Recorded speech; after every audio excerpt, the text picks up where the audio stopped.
Hai, saya Indra Kusuma. Kembali lagi di channel Manajemen Desain Komunikasi Visual ITERA.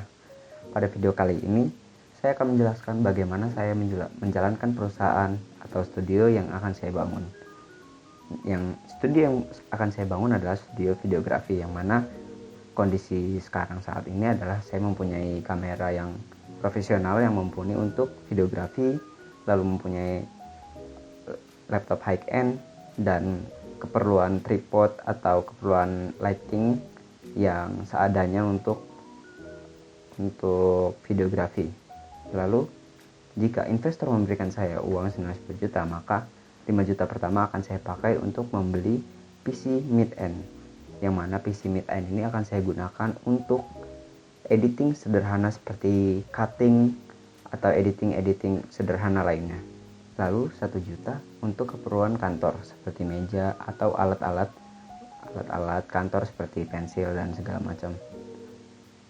Selanjutnya untuk promosi, saya akan mempromosikan melalui media Facebook, Twitter, Instagram ataupun website, mana alokasi untuk promosi tersebut adalah 900.000. Lalu selanjutnya 750.000 untuk keperluan lighting, yang mana kondisi saat ini sekarang saya masih mempunyai lighting yang seadanya. Dengan 750.000 ini diharapkan saya dapat membeli peralatan lighting yang lebih mumpuni. Selanjutnya 1,5 juta saya gunakan untuk keperluan kelas online, yang mana setelah kita lihat pada soalnya, saya mempunyai 2 karyawan yang mana kurang atau belum mahir pada studio pada perusahaan yang saya akan jalankan. Lalu 200.000 untuk gaji karyawan profesional, yang mana jika dikali 3 adalah 600.000. Lalu untuk karyawan magang berkisar 60.000 untuk 1 orang, dan untuk 2 bulannya total ada 240.000. Setelah saya mengalokasikan dana 10 juta tersebut, maka saya memiliki 1 PC high-end, 1 PC mid-end, lalu ada kamera profesional, lighting yang mumpuni, serta 2 karyawan magang dan 1 karyawan yang profesional di bidangnya. Untuk 1 bulan pertama, saya akan sering melakukan diskusi kepada karyawan-karyawan saya, yang mana saya harus menggali terlebih dahulu potensi-potensi yang ada pada karyawan dan membangun chemistry agar studio dapat berjalan dengan lancar dan kondusif. Di bulan kedua, saya akan lebih banyak melakukan pematerian kepada karyawan-karyawan baru, yang mana kita tahu sendiri karyawan-karyawan baru ini masih tergolong belum mahir pada bidangnya. Maka setelah sebelumnya saya jelaskan bahwa ada dana untuk pematerian atau kelas online, maka karyawan-karyawan baru tersebut akan saya ajarkan dan mengharuskan mereka untuk ikut dalam kelas-kelas tersebut. Pada bulan ketiga, setelah 1 bulan dan 2 bulan melakukan diskusi dan pematerian terhadap karyawan-karyawan saya, maka saya rasa telah siap, dan pada bulan ketiga ini saya gencar-gencarkan untuk melakukan promosi, yang mana kita tahu sendiri saya baru saja merintis studio videografi. Lalu karena nama saya belum muncul ke permukaan, maka saya akan melakukan promosi besar-besaran di media sosial seperti Facebook, Instagram ataupun Twitter. Lalu setelah itu saya membuat website, yang mana website ini sendiri dapat membuat klien lebih nyaman mengkontak atau menghubungi kami.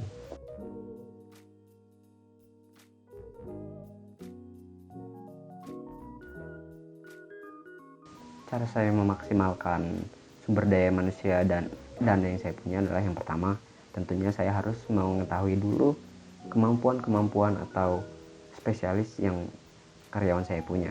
Setelah saya mengetahui spesialisasi dari karyawan yang saya punya, maka selanjutnya karyawan tersebut nantinya saya akan melakukan diskusi dan mengetahui seberapa kebutuhan yang dia perlukan agar dapat bekerja secara maksimal.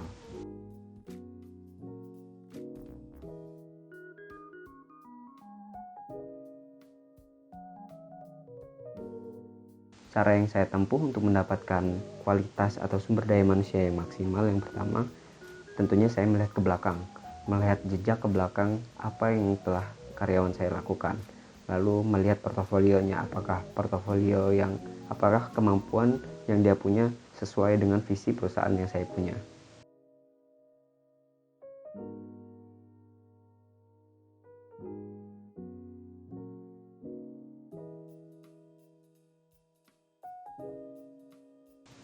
Cara saya menemukan karyawan atau partner rekan yang baik adalah dengan cara melihat attitude dari calon karyawan atau partner saya tersebut. Karena yang saya yakini adalah jika mempunyai attitude yang buruk, maka dapat mempengaruhi kinerja atau produktivitas kita sendiri.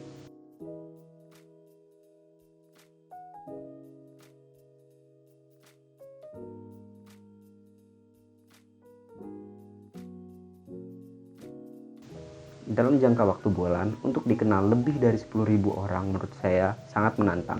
Maka dari itu, untuk 1 bulan tersebut saya akan fokuskan untuk melakukan promosi, baik itu melalui media online ataupun offline.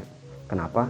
Karena untuk mencakup semua golongan atau semua kalangan, tidak hanya terpaku pada satu golongan saja.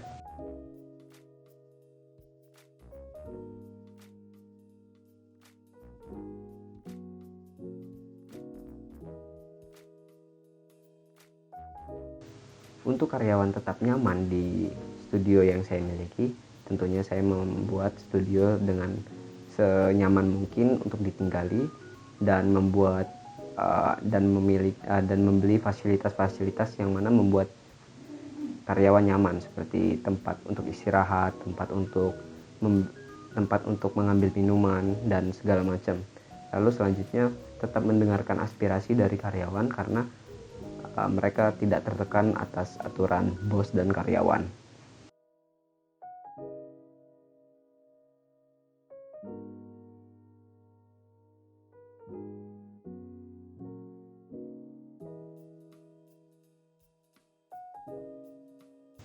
Agar saya mendapatkan rasa hormat saya sebagai atasan adalah yang pertama, tentunya saya harus memberitahu batasan-batasan yang harus mereka ketahui, karena bagaimanapun pula saya sebagai atasan mereka. Lalu selanjutnya, setiap sebulan sekali setidaknya saya akan melakukan evaluasi atas kinerja yang kita lakukan selama 1 bulan tersebut.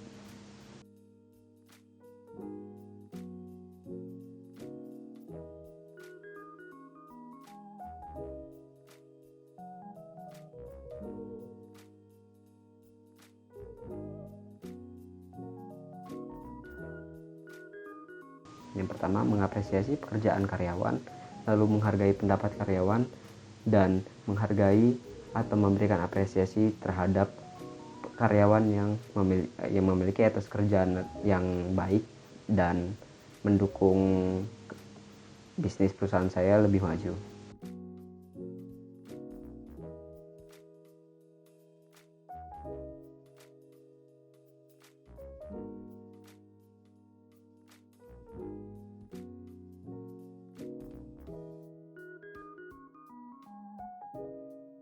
Agar saya mendapatkan karyawan yang loyal, maka yang pertama saya akan mendiskusikan dulu tujuan perusahaan saya seperti apa.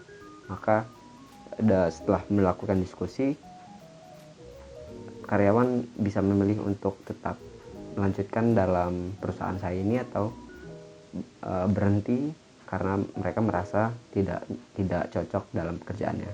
Yang saya yakini, jika karyawan merasa cocok dalam perusahaan saya dan memiliki visi yang sama dengan dia, maka secara tidak langsung mereka akan mau dan loyal terhadap perusahaan kita.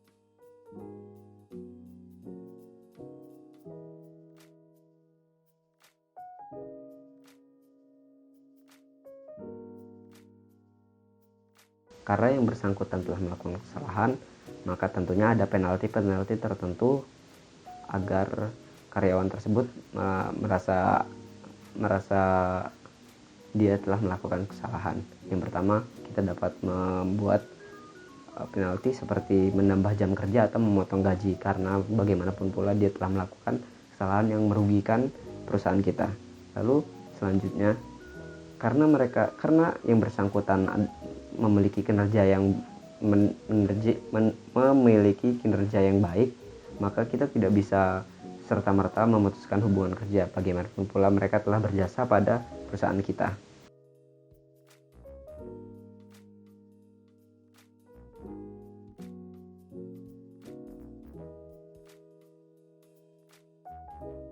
Sebelumnya saya telah menjelaskan bahwa attitude adalah penting bagi saya. Maka jika orang memiliki attitude yang buruk tetapi memiliki skill yang baik, yang pertama-tama langkah yang akan saya lakukan adalah menegurnya.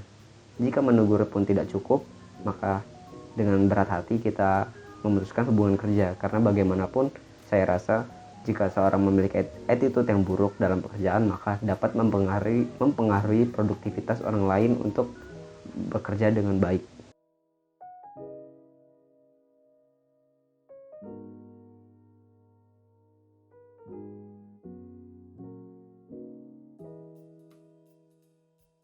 Untuk refreshment, menurut saya tergantung kondisi. Saya secara sepihak merasa perlu melakukan refreshment karena untuk menemukan ide-ide baru, karena yang saya tahu setiap orang memiliki ide brilian yang mana kita harus gali lebih dalam lagi. Tetapi kita harus sadar dan tahu waktu yang tepat untuk melakukan refreshment tersebut. Kenapa? Karena tentunya kalau misalnya kita mempunyai karyawan yang mempunyai kinerja yang baik, maka sangat disayangkan jika kita melakukan refreshment secara sepihak. Mungkin cukup sekian video kita kali ini. Sampai jumpa di episode berikutnya. Dadah.